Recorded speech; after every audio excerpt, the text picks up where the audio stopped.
All right, again, as a little bit of an introduction, I am your Region 1 representative. I represent 9 states. Most of the LNC regions are 3 or 4 states, so 9 states is quite the challenge. I represent Alaska, Arizona, Colorado, Hawaii, Kansas, Montana, Utah, Washington, and Wyoming.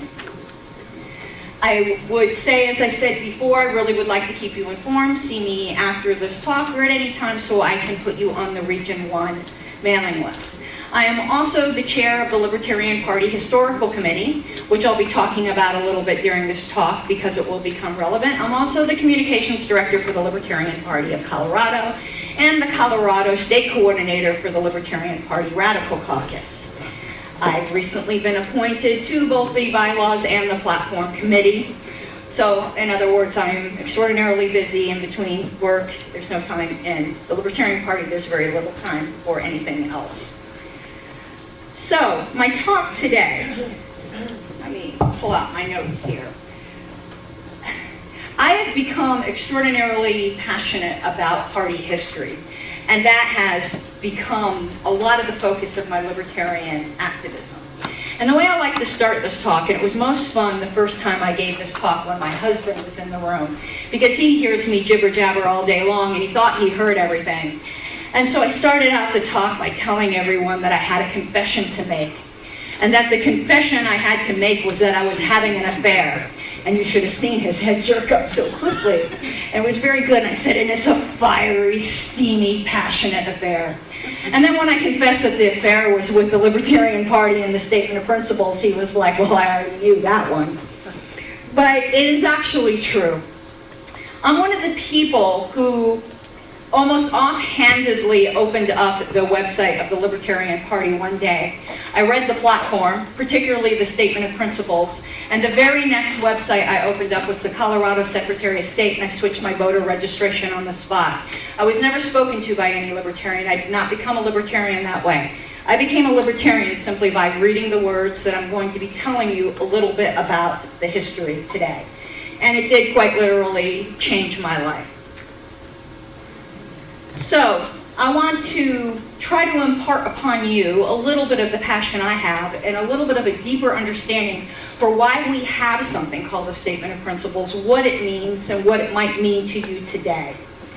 And this is what this banner is. I actually have several of these banners at my house. It's quite interesting. I also have the framed Statement of Principles, which I found in the Colorado records and bought at an auction last Colorado convention. When I found it in the records, I almost was tempted, since nobody knew it was there, to just keep it. And then I figured stealing a copy of the Statement of Principles probably wasn't the best way to honor it, and it would have been like Poe's telltale heart on my wall beating at me. So I did win it fair and square in an auction. But this is the way the current Statement of Principles reads, and most of you have read it. But I find there's a certain power in saying the words out loud. And I would like for you to listen to me and really take them to heart. Perhaps you haven't even read them, and realize the power of these words. The Libertarian Party Statement of Principles says, we, the members of the Libertarian Party, challenge the cult of the omnipotent state and defend the rights of the individual. We hold that all individuals have the right to exercise sole dominion over their own lives and have the right to live in whatever manner they choose, so long as they do not forcibly interfere with the equal right of others to live in whatever manner they choose. Governments throughout history have regularly operated on the opposite principle, that the state has the right to dispose of the lives of individuals and the fruits of their labor. Even within the United States, all political parties other than our own grant to government the right to regulate the lives of individuals and seize the fruits of their labor without their consent. We, on the contrary, deny the right of any government to do these things, and hold that where governments exist, they must not violate the rights of any individual, namely, 1, the right to life. Accordingly, we support the prohibition of the initiation of physical force against others. 2, the right of liberty of speech and action. Accordingly, we oppose all attempts by government to abridge the freedom of speech and press, as well as government censorship in any form. And 3, the right to property. Accordingly, we oppose all government interference with private property, such as confiscation, nationalization, and eminent domain, and support the prohibition of robbery, trespass, fraud, and misrepresentation. Since governments, when instituted, must not violate individual rights, we oppose all interference by government in the areas of voluntary and contractual relations among individuals. People should not be forced to sacrifice their lives and property for the benefit of others. They should be left free by government to deal with one another as free traders. And the resultant economic system, the only one compatible with the protection of individual rights, is the free market. Amen. Amen is exactly right. Blackboard statement of principles. Those are some powerful revolutionary words right there. And if you hadn't listened to them in a while, maybe that sunk into you a little bit. I have to tell you, I'm such a policy geek that I still get chills when I say them. Now, I've been doing quite a bit of libertarian archaeology on my fascination with these particular words, and it's a work in progress. There's probably some people here today who will be able to give me some additional information that I didn't know before. I also, though, believe that this type of work is very long overdue. As I began to try to find out why we had these words and work back into time to learn about the beginnings of this party and our particular ideology, I discovered that important pieces of our history have at worst been obscured and miscast and mischaracterized, or at best they have been sorely neglected, and that we are in danger of quite literally losing a part of our history. And I'd like to dispel some of that, and I would like to be one of the people that ensure that we do not lose our history. If we do not know where we came from, we will not know where we are going. And one thing I like to say is with this last convention, Gary Johnson did such a wonderful job of bringing in new libertarians. And there's nothing I love more in the world than a newborn libertarian. But one thing we must do is educate these new libertarians. And we cannot do this if we do not know our history. And I have to tell you, some of the most exciting people that have come up to me, so excited about our history, have been these new libertarians. It's really, really great. And I'll talk a little bit more at the end about this project I'm doing to educate people on our party history beyond the talk I'm giving today.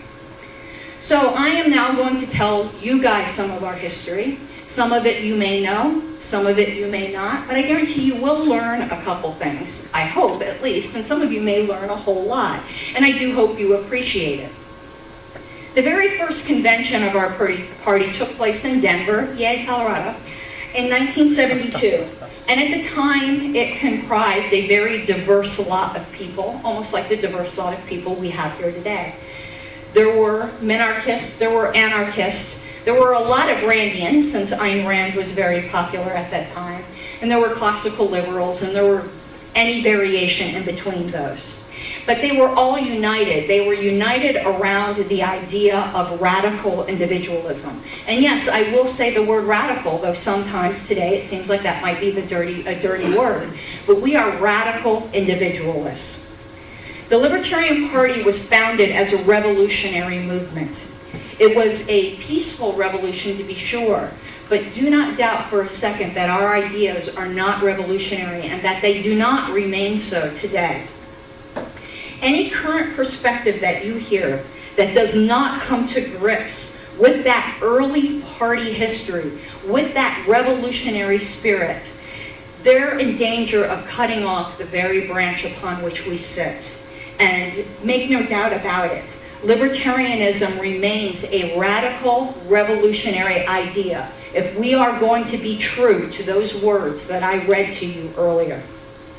Now, at the time of the party founding, some party founders were concerned that entrenched interests and cults of personality would come into the party, as they inevitably do into any groups, and that we would be in danger of losing our way, and we would just turn into, struggles and cliques and all the other things that you know about. And that it would turn this revolutionary idea into a footnote in history, and also ran. That was a nice idea. Let's move on to the next thing. There is a man that I have the honor, he's a party founder who's still alive today, that I've had the honor to get to know very well, and his name is D. Frank Robinson from Oklahoma.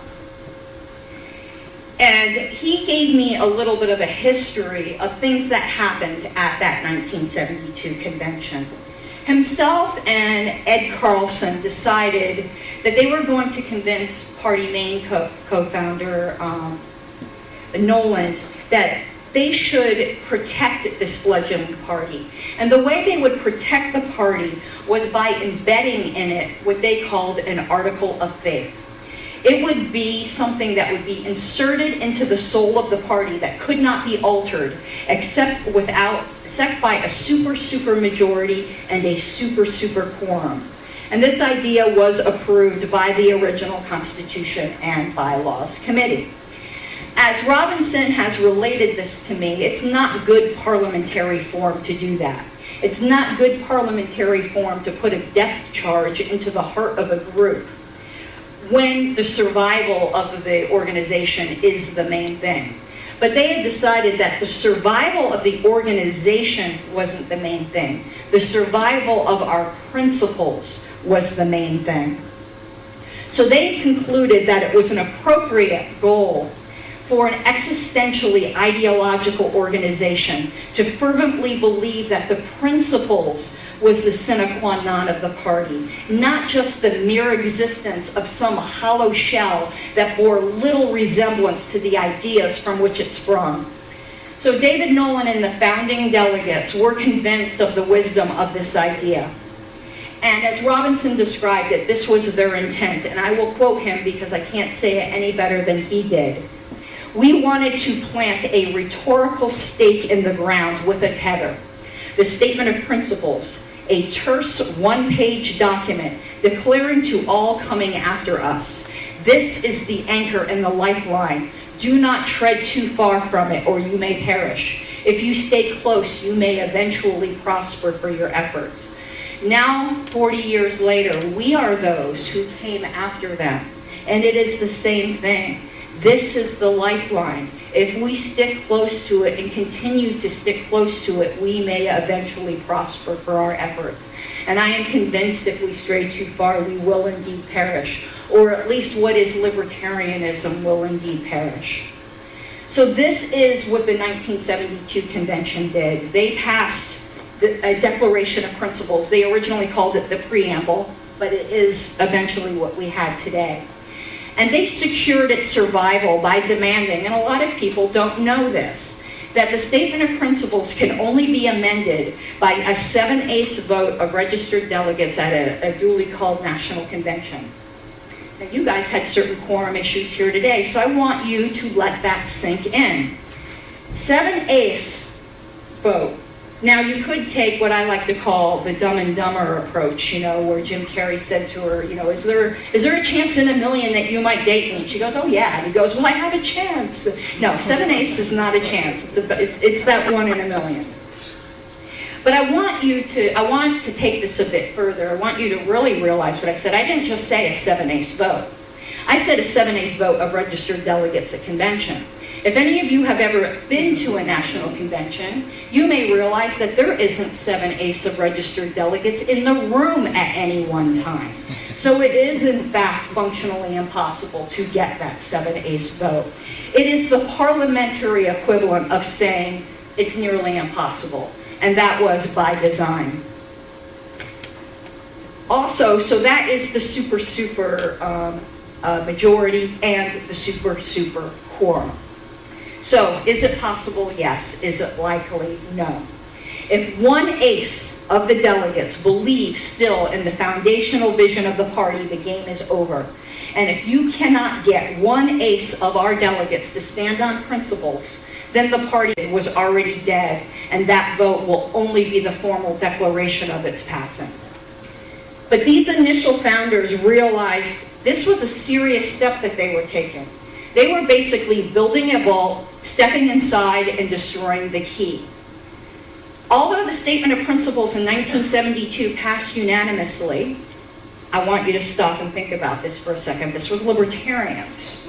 There was something that passed unanimously. I'm not so sure we could pass unanimously right now that I'm standing here. But they passed the Statement of Principles unanimously. And it was about a group of about 80 of them. So it wasn't 2 or 3, which I just don't even think 2 or 3 libertarians can pass anything unanimously today.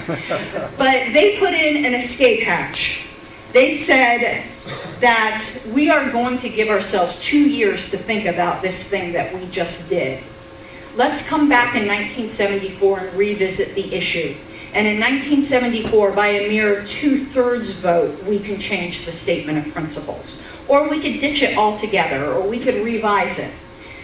So let's take a look now at what happened between these conventions and what happened in 1974 after that 2-year cooling off period. But before we get there, we're going to go through a little bit of geeky history here. So we're going to get to your handout at this point. In figure 1, and these are things that I've loved to dig up, you have something from the initial Constitution, Rules, and Bylaws Committee. It's Article 8, which talked about the Statement of Principles, and you can see about that 2/3 escape hatch and the 7/8 and all of that. In figure 2, it is the equivalent thing that is in our current bylaws. If you look at these 2 items, it's remarkable that very little has changed. It's the same thing that was in 1972 is now here in 1974, obviously omitting that 1974 escape hatch language. But there's something I'm going to read here that I will repeat multiple times, because if there's one thing you walk away from today, I want you to walk away with this. If you look in 1972, they said, the Statement of Principles of the platform affirms that philosophy upon which the Libertarian Party is founded, by which it shall be sustained and through which liberty shall prevail. That's what they said in 72. We say the same exact thing today. So it's remarkable, really, that this bylaw hasn't substantially changed. But I want you to sink in the fact that it said something about what the Libertarian Party believes. So I have something to tell you which is controversial today, but it's absolutely true. Anyone who says that Libertarian Party libertarianism cannot be defined, that it doesn't mean anything specific, is quite simply ignorant or ignoring our bylaws. Let me read that to you again. The Statement of Principles of the platform affirms that philosophy upon which the Libertarian Party is founded, by which it shall be sustained and through which liberty shall prevail. Do you want to know what Libertarian Party libertarianism is? It's this. It can be defined. It might be quite simply defined. There could be some room for interpretation in there and for a variety of views, which I will get into, but we do stand for something quite specific. We are defined by our Statement of Principles. That is the benchmark. There is often talk of something I believe in, but I think the word is misused. There's often talk of the big tent of libertarianism that could accommodate a wide plethora of views. And I agree with that. But this tent does in fact have boundaries. And these are the four corners of the boundaries of the big tent of libertarianism.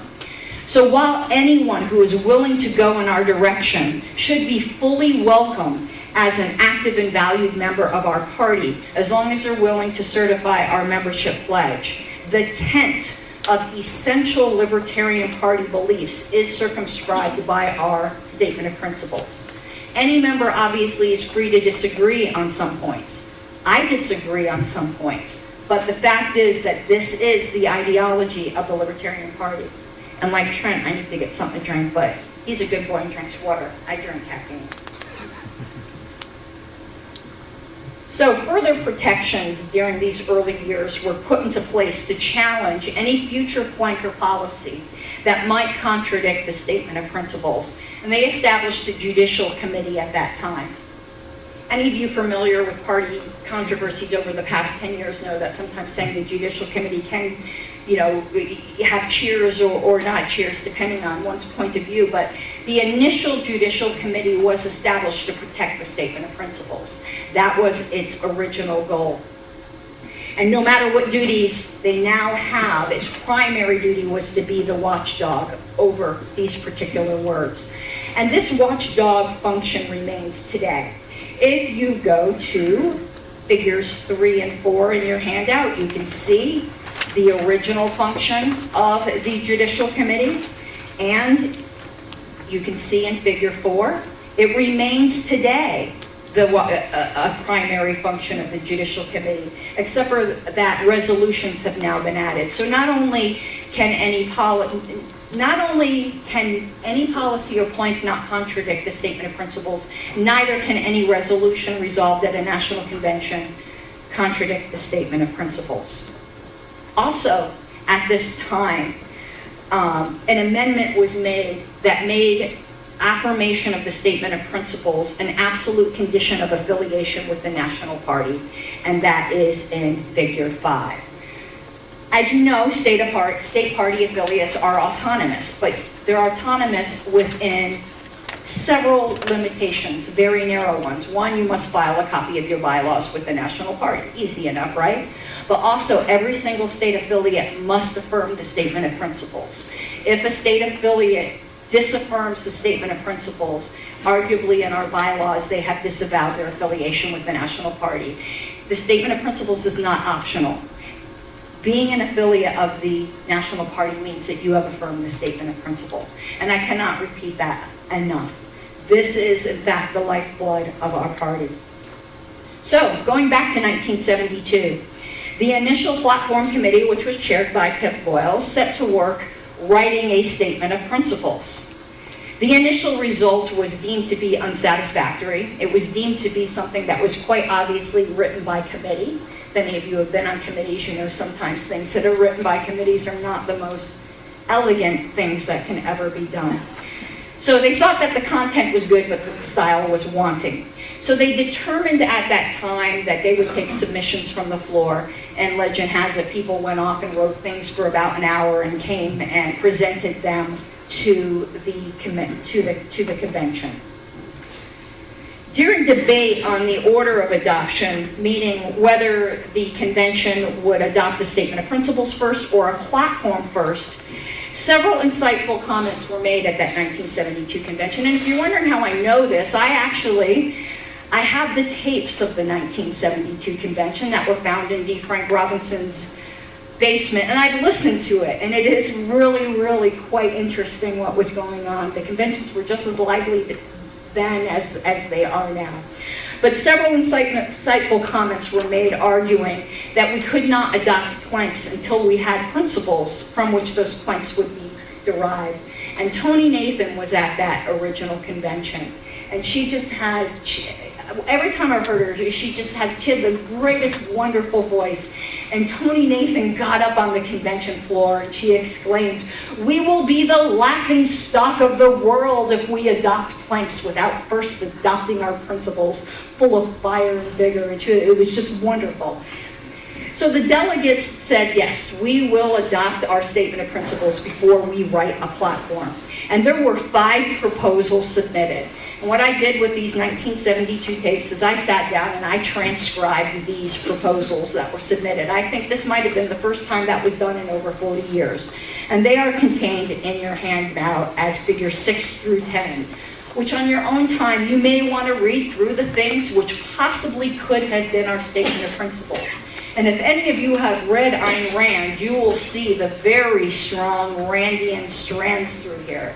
Some of these I'm actually very glad we did not adopt, because there was all that, man is not a sacrificial animal. If any of you know Ayn Rand, she loved that phrase. So some of these statement of principles are quite interesting. But it was the proposal of John Hosper's, which was the version that was adopted. And something I've dug out of history, if you go to figure 12, that's actual copy of his handwritten and typed notes from the 1972 convention. It's a piece of history there. That is what was submitted to the 1972 convention with his little handwritten notes as they were changing things. on the floor. And I have to tell you, if any of you are familiar with John Hosford, you know he had a wonderful voice. He had a wonderful speaking voice. And in listening to those tapes that were in someone's basement for decades, and I was listening to them on my computer, to hear John Hosford, as they announced him coming up and say those words for the very first time that they were heard, we, the members of the Libertarian Party, challenge the cult of the omnipotent state and defend the rights of the individual. And John Hosford's voice, it nearly brought me to tears. I mean, it was just so wonderful. So after the Hosford's proposal was passed, the delegates then gave the 2 years to consider. So at the next convention in 1974, when they came together, they could soften what John Hosford wrote. They could scrap it all together and write a new statement of principles. But what in fact did happen in 1974, and this is the crux of what I'm here to talk about today.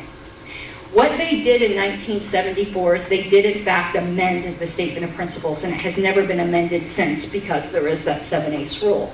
How did they amend it? They in fact amended it by making it even more radical than the original version proposed by John Hosford.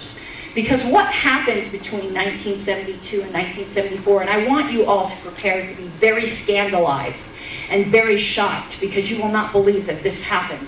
But during those 2 years of between 72 and 74, disagreements started to form within the Libertarian Party. It's unbelievable. Nobody believes me when it says that there were factions, there were schisms, people were threatening to walk out. I know, unbelievable, because this never happens today. And what was in fact happening is that there was a majority minarchist part of the party, and the Randians tended to be with those, and there was a minority anarchist faction of the party. And it was threatening to split the party, with the anarchist faction threatening to walk out. Would this have been fatal in 1974? We don't know. I tend to think it would have been, but that's arguable. And they both sides were arguing from fundamental libertarian principles. But rather than split the party, what they decided to do was reach an agreement at the 1974 convention, which was held in Dallas. And their agreement was that while the party would be working towards a society free from the initiation of force and coercion, that the party itself would take no ultimate endgame position on whether or not the state must exist in the end. And that settling the debate on whether or not the state should exist would be reserved, would be postponed as any official party decision until at least minarchy was achieved. At that point, the debate would become relevant, and it was not to be relevant up until that point. Now, a lot of legends have arisen about this agreement. And I want to get a few things up front here. It's an agreement that we'll be talking about called the Dallas Accord. But like most events in history, the participants at the time did not realize they were making history. For instance, I doubt that General Custer knew at the time he was participating in that skirmish that it would be called Custer's Last Stand. That was something it ended up being called many years later. The delegates in Dallas did not realize that they were sitting down and it wasn't like a treaty with two sides and a mediator between them, that we are creating the Dallas Accord. It became known as the Dallas Accord years later. History tends to be a bit messier than that, but that is, in fact, the event that we are now referring to as the Dallas Accord. There are some things that, there has been a lot of mythology. And I have to tell you, if you've ever read the Wikipedia article on it, it's terrible. Even I wrote part of it. Part I wrote's not terrible, just saying. But in general, there's a lot of mythology that has arisen about the Dallas Accord. What exactly was it? Was it simply a handshake agreement amongst the 1974 delegates that doesn't mean anything to us today? Was it more than that? What exactly was it? I would say yes and yes. There was some of it that was informal. Like some people claim that the Dallas Accord meant that the platform could never say things that might indicate anything about the state. Some people say that if the platform ever said anything like that, that meant that the Dallas Accord was broken. So I'm going to dispel some of this false history about the Dallas Accord. And I'm astonished, actually I'm literally scandalized, and this isn't one of my typical exaggerations, I'm literally scandalized that there hasn't been significantly more pushback about this area of our history. And my passion for untangling it is why I'm standing here before you. So we like talking about, alternative facts? Is that what Kelly Conway called them? Alternative facts. Here's an alternative fact that's often cited.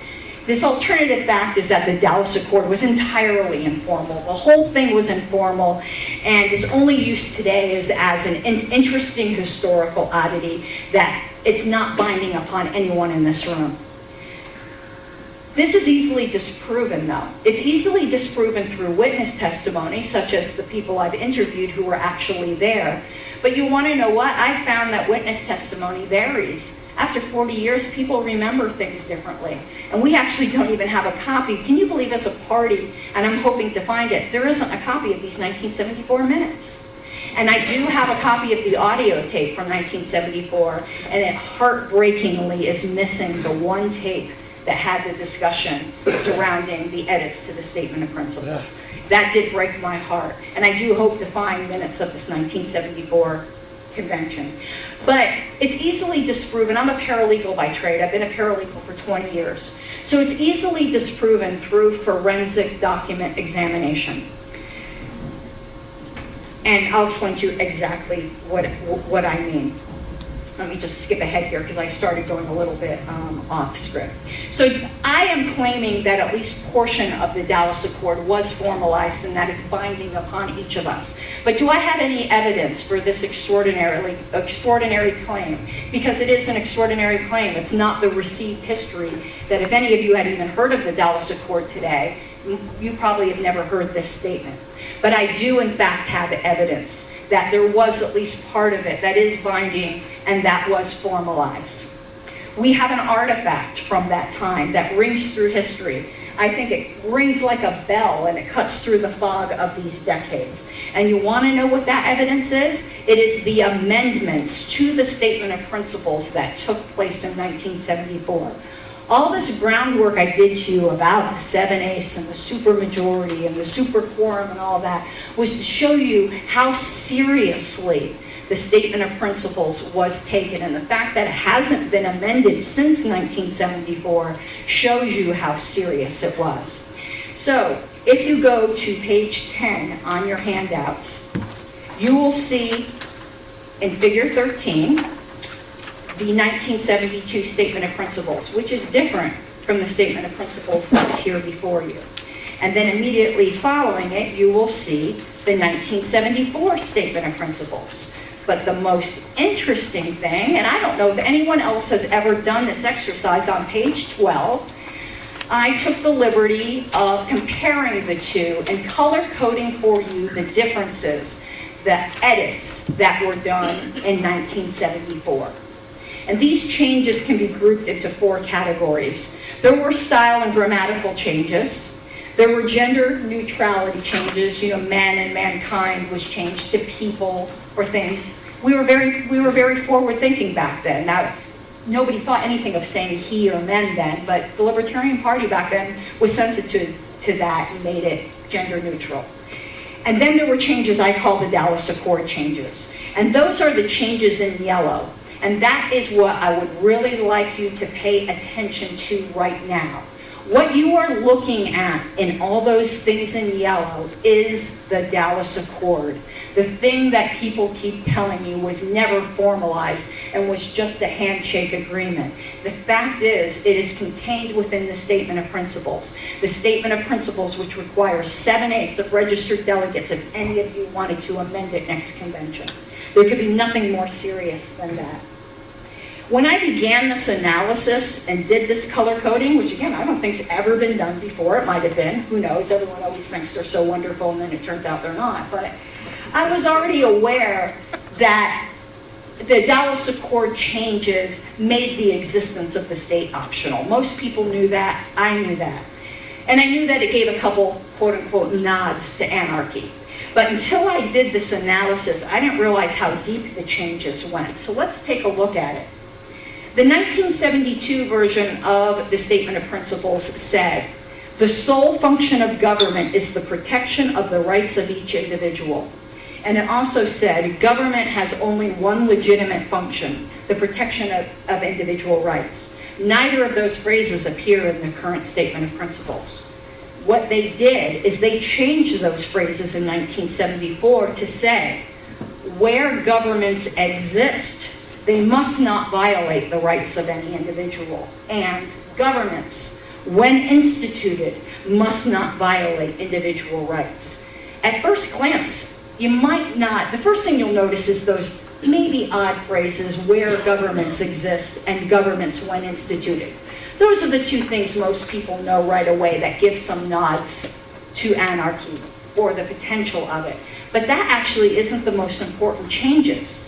The most important change, besides, the existence of government being made optional, it is that the 1972 Statement of Principles assigned a positive to the government. What I mean by a positive role is that originally the Statement of Principles said that the government had to do something. The government had to protect rights. That was its role. The 1974 Statement of Principles has turned that completely on its head. There is no positive role of government in this document. It assigns government a negative role. The government must not do something. The government must not violate rights. That is a monumental change. And that actually has deep implication for the battles we keep waging today. I know, they're really, and you guys never have any battles. It's only the other states. I know it doesn't happen in Washington. But this has deep implications for the factional battles today. So if someone is on the minarchist side of the debate, you cannot simply point to rights protection and say that is what the state should do or what the state does. All ideological issues about the state, at least according to our Statement of Principles, must center around proving that the state does not violate rights. That is all we say in our foundational document about the state. It must not violate rights. And that is the heart of the dispute, the heart of the little no-state dispute. And you want to know something? The party itself said, we don't take a stand on it. The party itself is agnostic on that. That doesn't mean you have to be. I'm not. I'm an open anarchist. I have been for a long time. But the party itself does not take a definitive stand on that. It's a legitimate disagreement. But my opinion, and I would hope this would be your opinion, is that this disagreement is so far off, and our actual differences are so trivial, and that when it comes to the goal of all human interactions being voluntary and peaceful, this is where I think Harry Browne had it right. And this isn't just, I think he had it right with all of our disputes, not just with minarchists or anarchists, but with classical liberals or anyone else who wants more liberty than we have today. And what Harry Browne had said, which I'm sure you all have heard, is that we're all on a train heading in one direction. And some of us will get off that train sooner than others, and some of us will take it all the way to the end. And I believe that is actually an excellent model for party unity. And that's what I try to call everyone to. I don't argue with people or disfellowship or whatever you want to call it, people who disagree with my particular view. Though I can tell you, and I think this should be our shame, I'm the subject of an excommunication attempt about once a week, probably, for my views. And it should not be that way for any of us.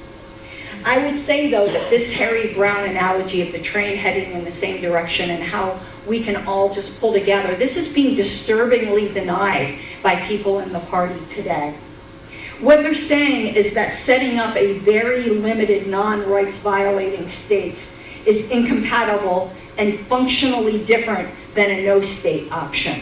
So that they say, no, we're not really trains heading in the same direction. One's heading to New York and one is heading to California.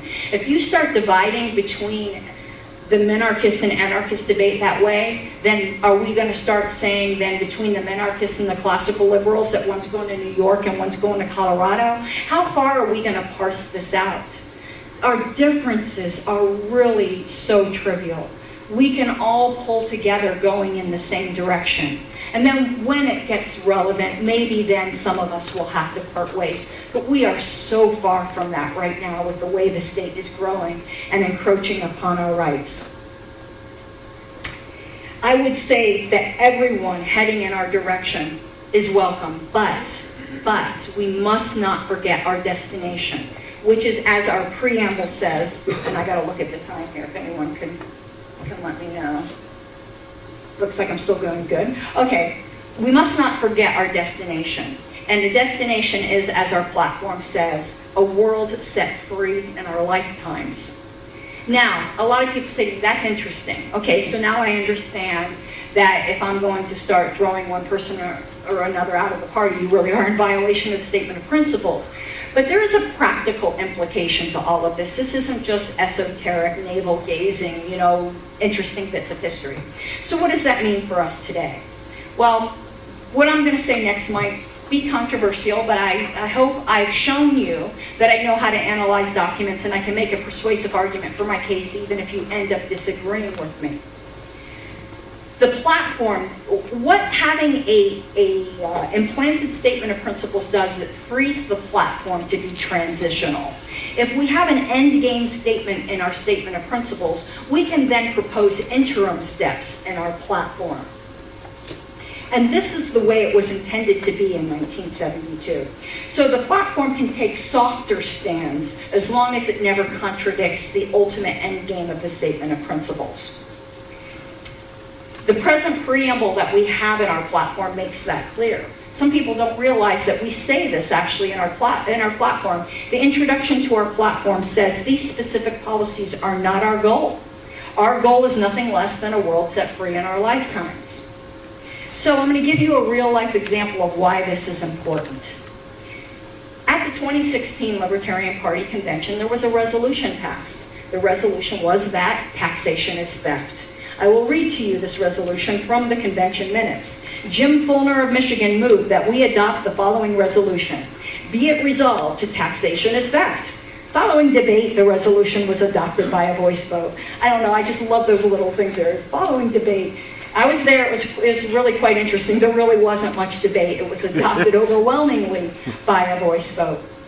Now, resolutions are not, in fact, the platform, but they are a different kind of official statement of an organization. And the fact is, right now, despite what some people might say, the official position of the Libertarian Party, resolved at convention, is that taxation is theft. The bylaws required thresholds and review are exactly the same. 2/3 must conform to the Statement of Principles and is subject to review of the Judicial Committee. That resolution was never challenged. Now, there are some that have argued with me on this, that our current platform does not take the position that taxation is theft and that this 2016 resolution was some kind of radical takeover of the party, some statement that contradicts our platform.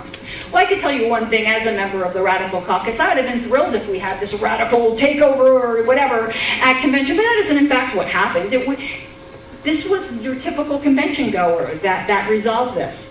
But I want to challenge the statement that our current platform does not already say that taxation is theft.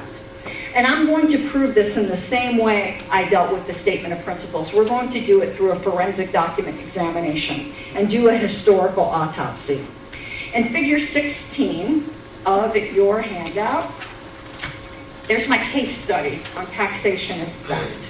In figure 16, you will see the 1972 plank on the economy.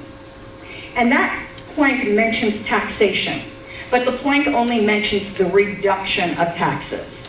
So since that plank only mentioned the reduction of taxes, would that mean that in 1972 they did not believe that taxation was theft, only that excessive taxation was theft? No, actually, later on in the platform, in figure 17, they had something called long-range goals. I actually think that might be a good idea for us today.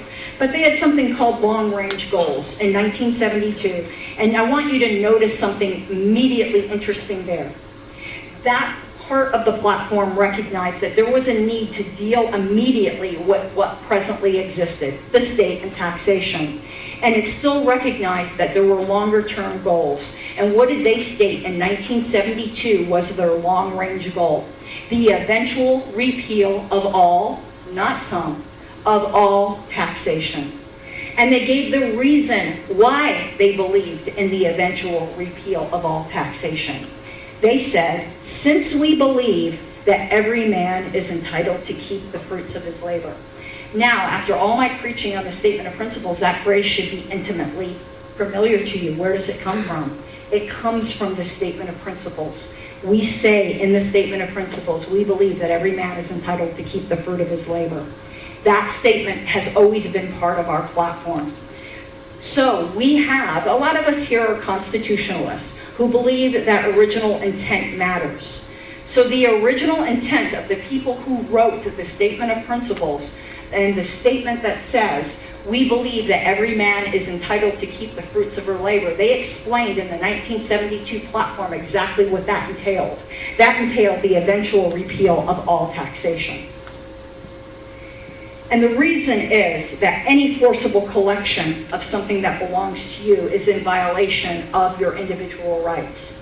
So this did not apply solely to income tax, which is the argument that is often given today. That plank made clear that it referred to all taxation, and then it went on to describe a voluntarily funded government.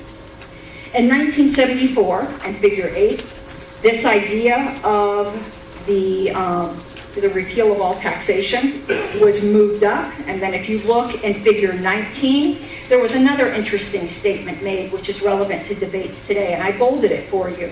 They were talking about religious freedom and the taxation of churches.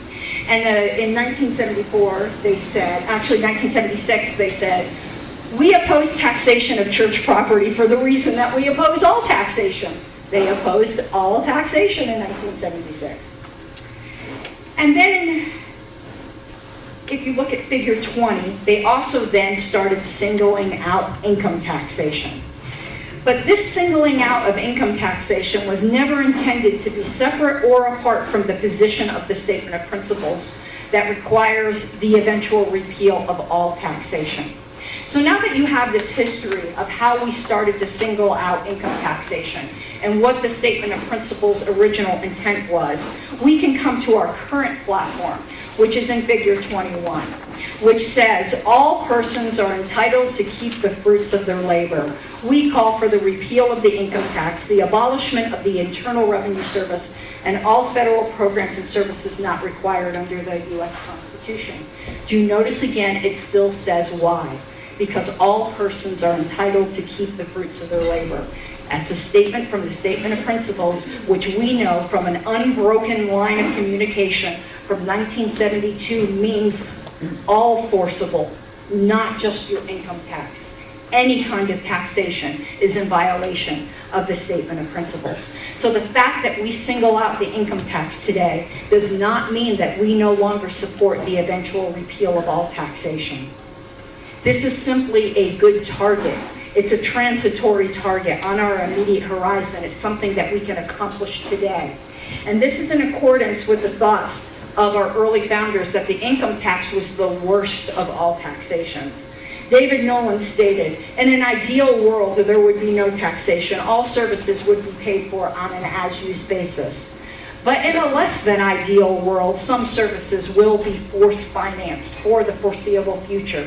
But not all taxes are equally deleterious. The worst tax of all is the income tax.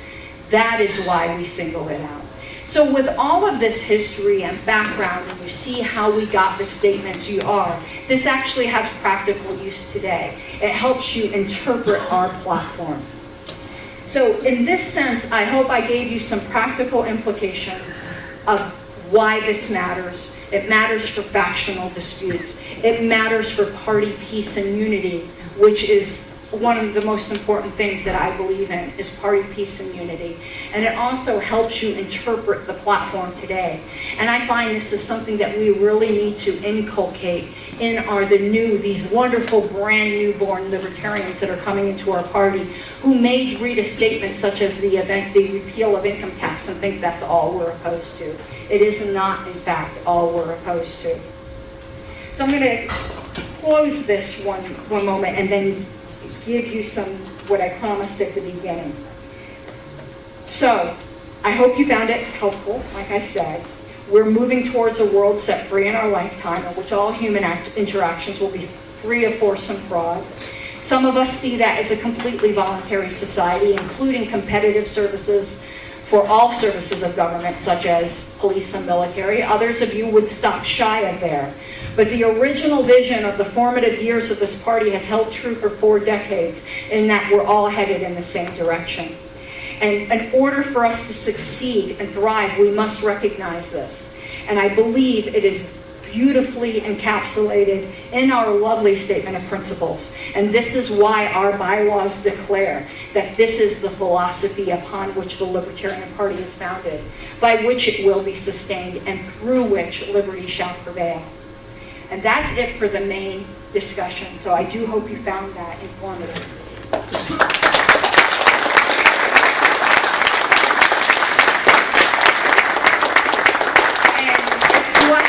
For any questions on this? And one thing I want to give some information on, the historical committee that I mentioned at the beginning of their talk. I was in Alexandria in December, and I asked to see their archives because I have this fetish for party history. And when I went and saw all of these wonderful records, and there's a storeroom full of it. There was a legend that all of our records were destroyed in the flood at the Watergate building. That's not in fact true. There is so much party history just sitting in a storage facility. So I came back and ranted and raved about it, and sometimes I swear the LNC did this to me because they thought, well, there has been over 3,000 emails on the email list on the LNC in this term, and 1,200 of them are mine. And there's 17 members on the committee, so that tells you how active I am in jibber-jabbering.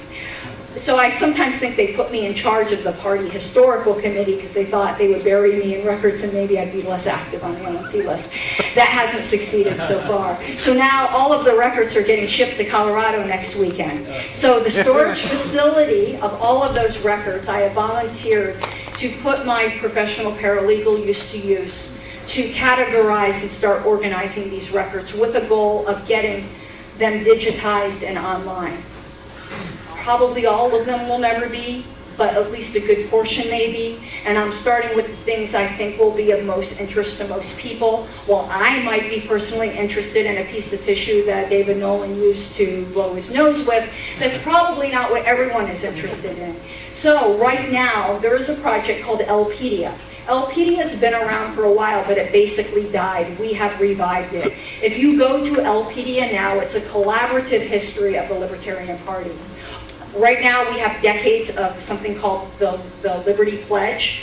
Some of you who are regular contributors to the party know you get that. Well, that's been going out for decades. I have the historical copies of them back 20, 30 years up on LPWA right now. My next goal, excuse me, my next goal is to get all of the old copies of LP News up on LPWA.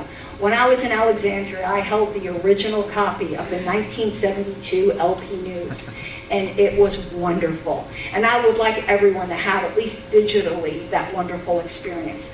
But also in these archives, there are training brochures. Why should the state affiliates have to keep recreating the wheel? There are position papers. The party has been writing about, say, gun rights for 40 years. When your candidates go out and they need to make statements, why should you have to rewrite all this? If we had all of this up on LPWA, you could take a paragraph here, a paragraph here. So it's not just arcane historical knowledge, which I love for its own sake. It's practical knowledge that will help affiliates and will preserve our history. I have to tell you, to my horror, in one of these discussions, it actually did come out, why don't we just throw all this stuff out? Oh my God, no. So I'm going to do what I can to preserve our history. And another thing I also believe in, and again, you can see me after this, there's been a certain budget allotted for this by the LNC, but I believe if people believe in projects, they should crowdfund it. I would like for the budget for this historical preservation not to come out of the regular LNC or Libertarian Party budget. So we are trying to crowdsource it.